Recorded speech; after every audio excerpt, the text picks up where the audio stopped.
Hey everybody, welcome back to Video Game Esoteric Entertaining series on the MiSTer FPGA DE10 Nano project. More specifically, in this instance, Jotego's final release of the year, at least for the recording of this video, the Fairyland Story.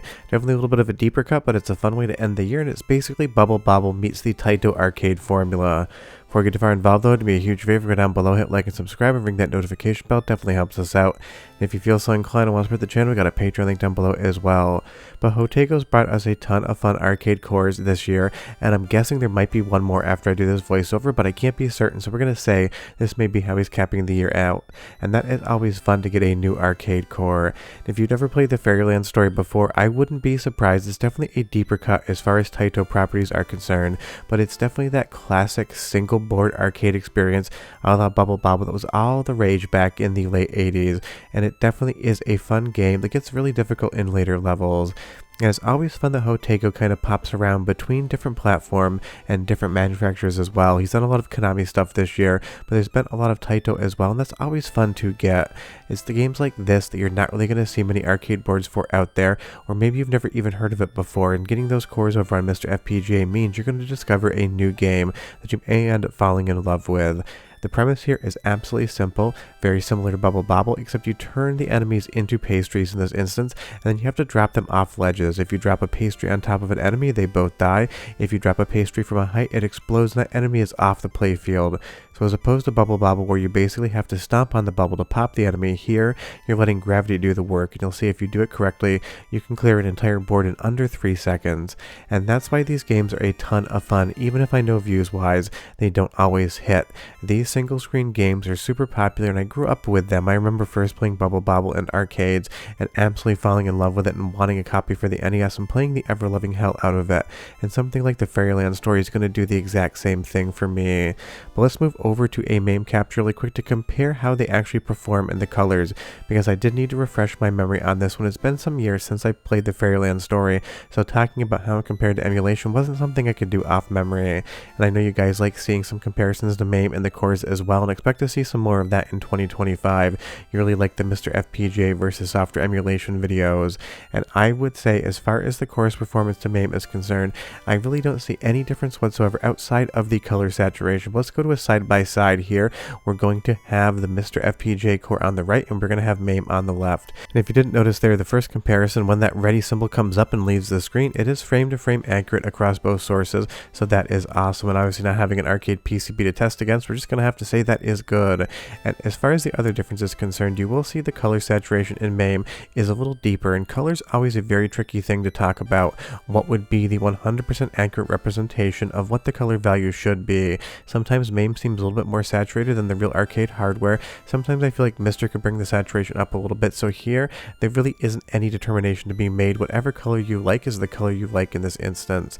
And again, that's one of those things, without having a real arcade PCB to test against, it is very difficult to say what is the one-to-one perfect color representation. Now the nice thing is, on the core you're going to get all of the dip switch options, and you can turn this game to endless as well, so you have all the lives in the world, and you can just try to get to the end of it. But trust me, it is a very difficult game in later levels, and it is going to test your patience in all the best ways possible.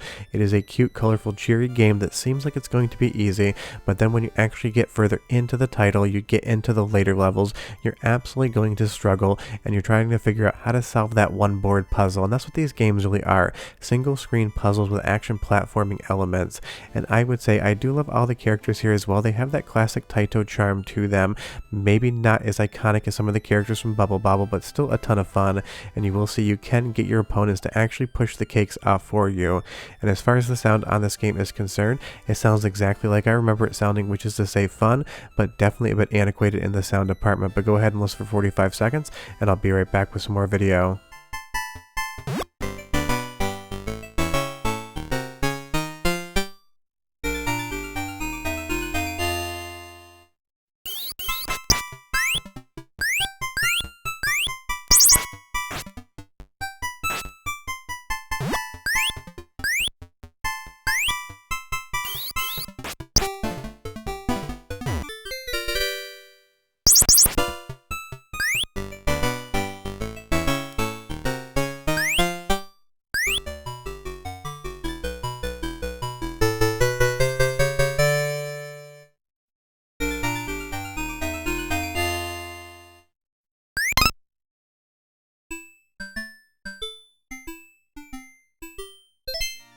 We'll get to the music in just a moment, but if this game looks familiar, it is because it was one of the titles that basically launched the entire concept of what the single-screen arcade platformer could be.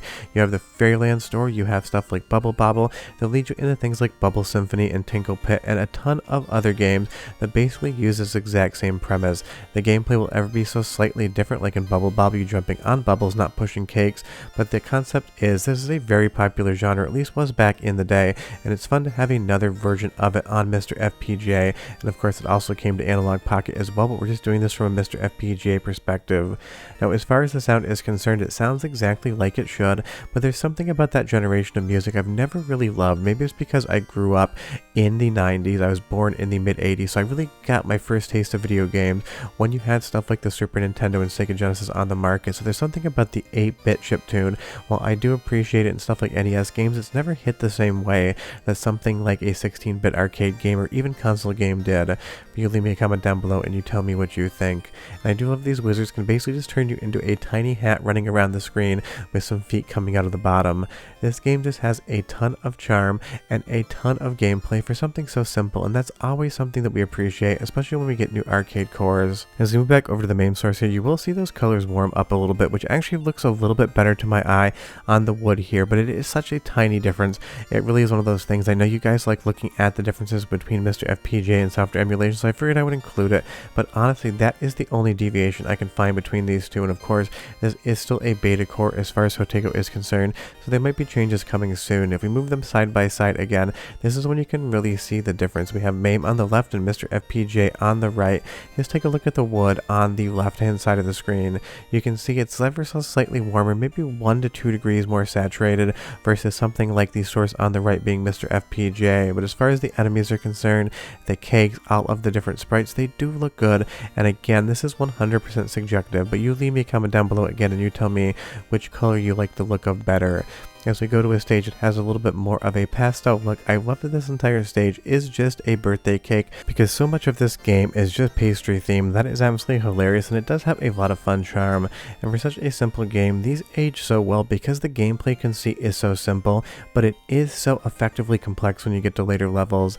It is the type of game that you're going to go into thinking it's for kids, you're going to be able to beat it hands down, and then once you get to level 30 or so, you're going to realize the game is absolutely going to test you in all the best ways possible. Now moving over to the MAME source again, you'll see that it lightens up a little bit more, gets a little bit more saturated, but in this instance I prefer the MiSTer FPGA capture, and I will say some of these enemies here are absolutely hilarious. These pigs with the swords turning into cakes and falling. There's so much strategy in this game. It is way deeper than you would ever expect, and it is a fun release for the end of the year. What I really appreciate about MiSTer FPGA and the arcade cores, especially Jotego, it's not all just the massive hits. Those take a little bit longer to do, and there's so many incredible arcade games out there that you probably never played before that you get to now experience on MiSTer FPGA. Leave me a comment down below and you tell me what's your favorite deep cut core for MiSTer as far as arcade games are concerned. I would be very curious to hear what people like that isn't something that's going to hit any top 10 list anytime soon. But that is the Fairyland Story from Taito, released in 1985, and it's wild to think that this game is basically as old as I am, and honestly it probably held up better than I did. But all jokes aside, it's always fun to get another arcade core, and we're rounding towards the end of 2024, and I can't wait to see all the arcade cores Jotego and everyone else bring us in 2025. Leave me a comment down below and tell me what your most anticipated core is for me, and I have no idea if it's going to happen. It would be the IGS PGM. Bye bye.